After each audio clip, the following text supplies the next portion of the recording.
So in the previous video हमने बात की थी ट्रुथ टेबल्स के बारे में कैसे हम बूलियन फंक्शंस को ट्रुथ टेबल्स में कन्वर्जन करते हैं और कैसे जो है हम बूलियन फंक्शन से ट्रुथ टेबल्स बनाते हैं।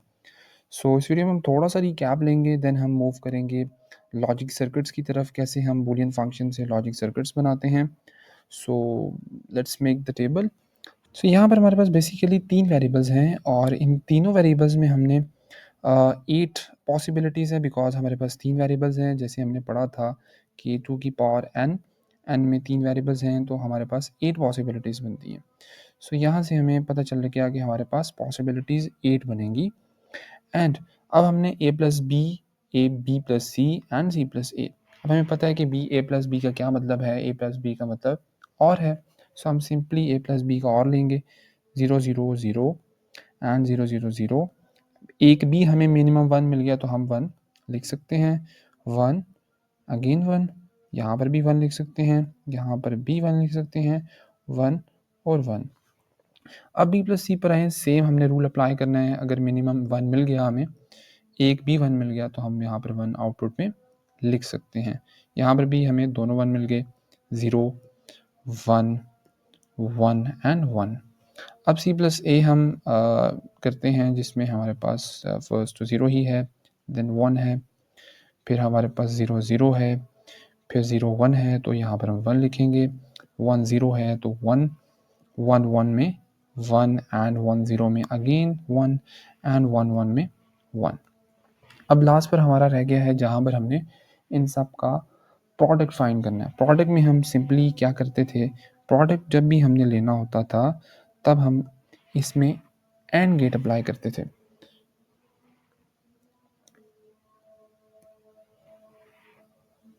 सो इस कॉलम में हम एफ फाइंड कर लेते हैं जो कि हमारी फाइनल आउटपुट होगी। इसमें हमने स्टेप में क्या करना है, इस स्टेप में हमने इन तमाम कॉलम्स का एंड गेट लेना है। सो अगर हम इसको देखें, यहाँ पर भी 0 है, यहाँ पर भी 0 है और यहाँ पर भी 0 है, तो यहाँ पर भी हमारे पास 0 ही आने वाला है बिकॉज हमें तमाम 1 चाहिए होते हैं एंड के लिए। यहाँ पर भी 0 आएगा, यहाँ पर भी 0 आएगा, यहाँ पर हमें 1 मिलेगा, यहाँ पर भी 0 again, then 1, then 1 and then 1। तो फाइनल आउटपुट जो हमारी ट्रूथ टेबल पर आ रही है वो कुछ इस तरह की है। आप इसको खुद भी प्रैक्टिस करके वेरीफाई कर सकते हो और प्रैक्टिस के लिए मज़ीद बूलियन फंक्शंस को ट्राई कर सकते हो। सो ये था थोड़ा सा रीकैप पिछले लेक्चर का। देन हम मूव करते हैं अपने आज के टॉपिक की तरफ। सो आज की इस वीडियो में हम सर्किट डायग्राम्स को कवर करने वाले हैं, कैसे हम बूलियन फंक्शन से सर्किट डायग्राम्स को ड्रॉ कर सकते हैं। सो लेक्चर को स्टार्ट करने से पहले मैं कुछ आपको फंक्शंस रिमाइंड करवाता चलूँ जो हमने पहले पढ़ लिए हैं। सो इस तरह का हमने कुछ पहले प्रीवियस लेक्चर्स में हम कुछ इस टाइप के फंक्शंस पढ़ चुके हैं जो कि हमें पता है कि ए डॉट बी जो है वो एंड का फंक्शन है और इन द सेम वे हमें इनकी डायग्राम भी बनानी आती है जो कि कुछ इस तरह से है। इसी तरह से हमारे पास एक ए प्लस बी का फंक्शन भी था जो कि और का फंक्शन था and in the same way हमें पता है कि इसकी डायग्राम कुछ इस तरह से बनती है। फिर हमने पढ़ा था कि एक ए बार का फंक्शन भी पढ़ा था जिसमें हमें सिंपल एक ऐसे इन्वर्टर जो है हमें बनाना होता है। सो आगे मूव करने से पहले हमें इन फंक्शंस को रिमेंबर रखना होगा, याद रखना होगा और इनकी सर्किट डायग्राम्स को जहन में रखना होगा ताकि हम इजीली अपने सर्किट डायग्राम्स को बना सकें। सो मैं आपके सामने एक एग्जांपल रखता हूँ और उसको हम एनालाइज करते हैं कि कैसे हम उसकी सर्किट डायग्राम बना सकते हैं। सो हमारे पास कुछ इस तरह का एक फंक्शन है A plus B and A multiply B. So ये हमारे पास एक फंक्शन है कुछ इस तरह का। सो यहाँ पर हमें नज़र आ रहा है दो ऑपरेशंस हो रहे हैं, एक तो यहाँ पर एक ऑपरेशन हो रहा है और एक यहाँ पर ऑपरेशन हो रहा है। सो इस ऑपरेशन की हम डायग्राम तो पहले भी बना चुके हैं जो कि कुछ और का ऑपरेशन है, क्यों बना चुके हैं ना पहले।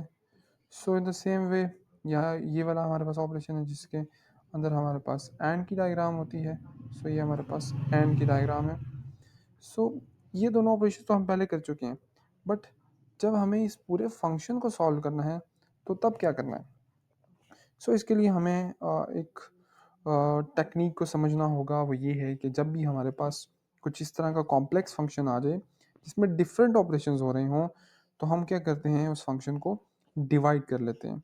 सो यहाँ पर हमने पहला पार्ट, एक ब्रैकेट हमने इसको पकड़ लिया, देन हमारे पास एक ये ब्रैकेट है, तो हम क्या करते हैं, सो उसको हम थोड़ा सा इजी वे में काम करने की कोशिश करते हैं।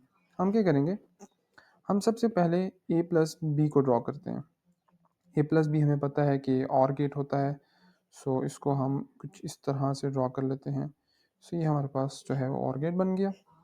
एंड अब हमारे पास जो नेक्स्ट हमें दूसरी ब्रैकेट नज़र आ रही है, वो कुछ इस तरह की है जिसमें हमारे पास एंड ऑपरेशन परफॉर्म हो रहा है।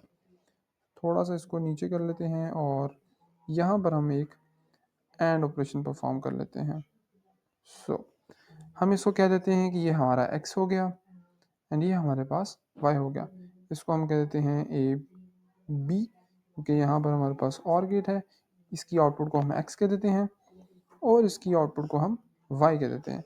अब हमें एक चीज़ और से देखनी है कि एक्स और वाई के दरमियान कौन सा ऑपरेशन परफॉर्म हो रहा है। एक्स और वाई के दरमियान मल्टीप्लाई ऑपरेशन परफॉर्म हो रहा है, इसको हम डॉट कर देते हैं। सो हमारे पास कौन सा ऑपरेशन परफॉर्म हो रहा है, हमारे पास एंड ऑपरेशन परफॉर्म हो रहा है। सो हम क्या करेंगे, एक्स और वाई की जो हमारे पास वायर्स हैं, जो हमारे पास इन दोनों ऑपरेशंस की आउटपुट्स आ रही हैं, हम उसको एक एंड गेट में इंसर्ट कर देंगे। सो ये हमारे पास एक एंड गेट हो गया, जिसको हम एफ कह देते हैं या जेड कह देते हैं, जो आपकी मर्ज़ी है, आप उसको जेड लिख दो। सो हमारे पास ये एक आउटपुट आ गई है जो कि इस फंक्शन के बराबर है। सो हम कह सकते हैं कि जो हमारे पास ये सर्किट डायग्राम बनी है, ये हमारे पास, हमने इस फंक्शन को इस सर्किट डायग्राम में मैप कर दिया। सो इस तरह से हम सर्किट डायग्राम्स को जो है वो बनाते हैं थ्रू फंक्शंस। सो इसके अलावा हम मज़ीद एग्जांपल्स करेंगे, जिससे मज़ीद बेटर अंडरस्टैंडिंग हो जाएगी आपकी एंड बेटर क्लैरिटी हो जाएगी। So let's move to more examples. So हमारे पास कुछ फंक्शंस हैं जिनको हम प्रैक्टिस करेंगे, जिसमें सबसे पहला फंक्शन जो होने वाला है वो हमारे पास एक्स वाई एंड जी बार। अब हम अगर देखें तो यहाँ पर हमें सबसे पहले देखना है कि हमारे पास कितने वेरिएबल्स हैं। हमारे पास एक x है, एक y है एंड एक z है। मतलब हमारे पास 3 वेरिएबल्स हैं। अब 3 वेरिएबल्स हैं और दरमियान में अगर हम ऑपरेशन को देखें तो हमारे पास कौन सा ऑपरेशन हो रहा है, बस डॉट लगा हुआ है। सो इट्स मीन्स कि हम यहाँ पर एंड गेट को अप्लाई करेंगे। अब यहाँ से हमें ये भी पता चल गया कि हमारे पास 3 इनपुट्स होने वाली हैं, एक x, एक y की और एक z की। x, y and z। यहाँ पर एक सिंपल एक फंक्शन है और वहाँ पर हमने देख लिया कि तीनों के दरमियान डॉट ऑपरेशन यूज़ हो रहा है और जो है वो सिंपल हमें समझ आ रही है कि ये एंड गेट है। लेकिन एक चीज़ थोड़ी सी डिफरेंट यहाँ पर हमें नज़र आ रही है, वो है z बार। अब z बार अगर हम रिमाइंड करें तो हमने पढ़ा था कि जब भी हम बार लगाते हैं किसी वेरिएबल के ऊपर, तो उसके ऊपर हम उस केस में हम इस तरह का कुछ बनाते हैं, इस तरह का कुछ, जिसको हम नॉट भी कहते हैं। नॉट गेट था जो कि हमारा। अब दोनों बाकी 2 गेट्स तो ऐसे ही होंगे, एक्स एंड वाई, बिकॉज इसके ऊपर कोई बार नहीं है। बट जेड के केस में क्या होगा, जेड के केस में जब हम इनपुट जेड यूज़ करेंगे एंड को देने के लिए, सो इस केस में हम इस पॉइंट पर एक नॉट गेट लगा लेते हैं ऐसे करके, एंड यहाँ पर फिर हम इन तीनों को एंड गेट में कंबाइन कर देते हैं, समथिंग लाइक दैट। यहाँ पर हमारे पास जो है वो ऐसे करके हमारे पास आउटपुट आ जाती है। सो सिंपल छोटा सा काम जो हमने इसमें करना था, जो कि डिफरेंट था, वो यही था कि जब भी हमारे पास बार आ जाएगी किसी वेरिएबल के ऊपर, तो वहाँ पर हमारा z जो है वो, या x है, वॉट एवर जो सा भी वेरिएबल है, हम वहाँ पर नॉट लगा देंगे। आगे क्या करेंगे, नॉट गेट लगा देंगे जब जब भी हमें बार नज़र आएगा। नेक्स्ट फंक्शन में हमारे पास क्या है, इस फंक्शन में हमने x plus y bar and z। So यहाँ पर हमारे पास 3 इनपुट्स हैं, एक है x, एक है y एंड एक है z। तो सबसे पहले तो हमने इसको सॉल्व करना है, इस पार्ट को, बिकॉज यहाँ पर एक ऑपरेशन मज़ीद हो रहा है। तो सबसे पहले हम इसको सॉल्व करेंगे। यहाँ पर क्या करेंगे, यहाँ पर हमने y और z का एंड लेना है, बिकॉज दोनों हमारे पास मल्टीप्लाई हो रहे हैं। सो यहाँ पर हम क्या लेने वाले हैं, यहाँ पर हम y और z का एंड लेने वाले हैं। लेकिन यहाँ पर एक छोटी सी चीज़ हमें एक और नज़र आ रही है, वो ये है कि जब हम y और z का एंड लेंगे तो यहाँ पर हमें y के ऊपर हमें एक डैश नज़र आ रही है। y के ऊपर क्या नज़र आ रही है हमें? एक बार नज़र आ रही है। सो यहाँ पर अगर हम YZ को सिंपल ड्रॉ करें तो क्या होगा? एक Y से निकल आएगी हमारे पास लाइन और एक निकल आएगी Z से। अब इन दोनों में हम एंड कर रहे हैं, एंड से पहले अगर हम देखें तो हमारे पास Y के ऊपर एक नॉट है। Y के ऊपर हमने ऐसे करके एक नॉट गेट बनाना है, देन हम उसको इंसर्ट कर रहे होंगे एक एंड गेट में। ओके? अब एक चीज़ जो हमारे पास रह गई है वो है X का पार्ट। तो अब हमने क्या करना है, जो Z की आउटपुट आ रही है, जो X है, इसको मिलाकर हमने एक और गेट के साथ अटैच कर देना है। सो यहाँ से हम एक लंबी सी वायर कर देंगे और यहाँ पर हम और जो यहाँ पर Z है उसको हम मिला देंगे कुछ इस तरह करके। सो ऐसे करके हमारे पास कुछ जो है वो डायग्राम बन जाएगी। इसको थोड़ा सा क्लियर और कर लेते हैं ताकि समझ आ जाए आपको। यहाँ पर क्या किया हमने, यहाँ पर हमने सिंपल जो है वो और गेट अटैच कर दिया। सो ये था इस फंक्शन का सर्किट डायग्राम। और उसको दोबारा थोड़ा सा रिकैप करें तो हमने क्या किया, हमने सबसे पहले वाई जी का एंड फाइंड कर लिया जो कि हमें नज़र आ रहा था कि डॉट है। वाई बार फाइंड कर लिया जिसमें हमने सिंपल सिंपल जो है वो नॉट गेट हमने वाई की वायर के ऊपर लगा दिया। फिर हमने क्या किया, फिर हमें पता चल गया कि यार एक्स और जी का हमने और गेट और लेना है। तो हमने जो जी हमारे पास यहाँ पर आउटपुट आ रही थी जी और एक्स की वायर को हमने अटैच कर दिया और गेट के साथ। सो फाइनली हमारे पास ये आउटपुट आ गई। सो ये था एक फंक्शन एंड इस तरह से हमारे पास जो है वो एक और हमारे पास जो है वो फंक्शन है जिसको हम इसी तरह से ही फाइंड आउट करेंगे। हमारे पास फंक्शन क्या है, इस फंक्शन में हमने क्या करना है, इस फंक्शन में एक्स वाई बार प्लस एक्स बार जी। सो इस फंक्शन में भी हमें अगर देखें गौर से तो हमारे पास 3 वेरिएबल्स यूज़ हो रहे हैं। तो फर्स्ट ऑफ ऑल हम सिंपल जो है वो 3 वेरिएबल्स यहाँ पर बना लेते हैं एक्स वाई एंड जेड। अब हमारे पास 2 चीज़ें नज़र आ रही हैं हमें यहाँ पर, एक ये पार्ट है और एक ये पार्ट है। हम इसको पार्ट्स में सॉल्व करने की कोशिश करेंगे ताकि ईज़ी हो हमें समझना। अब यहाँ पर जो है पहला पार्ट अगर हम देखें तो यहाँ पर एक्स और वाई बार का एंड हो रहा है। सबसे पहले हम क्या करेंगे, एक एक्स से वायर निकाल लेंगे और एक वाई से निकाल लेंगे। अब जिसके ऊपर बार है तो हम उसके आगे सिंपली एक नॉट गेट अटैच कर देंगे।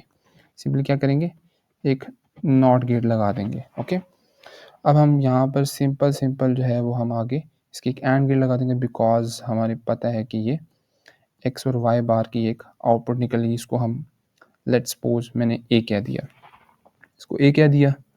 अब हम सेकंड पार्ट को सॉल्व करते हैं। सेकंड पार्ट में क्या हो रहा है, सेकंड पार्ट में एक एक्स बार है और दूसरी जो इनपुट है एंड को जा रही है वो है जा रही है जेड से।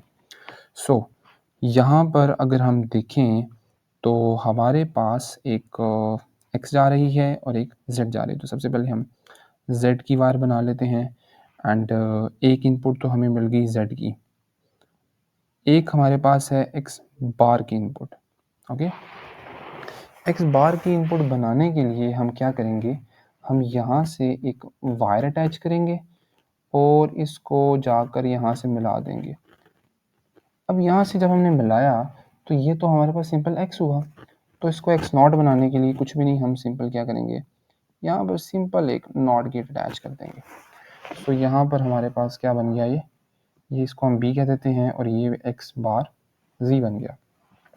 अब फाइनल स्टेप हमारे पास है ए और बी को ऐड करना। ऐड हमें पता है कि यार ऐड कैसे ऐड करते हैं। ऐड जब भी हम ऐड करे होते हैं तो हमने उन दोनों वेरिएबल्स को और गेट के साथ अटैच कर। सिंपल हम क्या करेंगे, ए और बी को एक और गेट के साथ अटैच कर देंगे। ओके, सो ये हमारे पास जो है फाइनली एक सर्किट बन गया जिसमें हमने इस फंक्शन को एक सर्किट डायग्राम के ऊपर ड्रॉ किया। So this is all about this function. So अब एक और फंक्शन है जो कि I am giving you assignment as an homework जो कि आपने खुद करना है। सो वो क्वेश्चन क्या है, वो क्वेश्चन कुछ इस तरह से है, X bar Y bar Z plus X bar, ये प्लस है, Y G plus X and Y bar, I think Y bar है ये।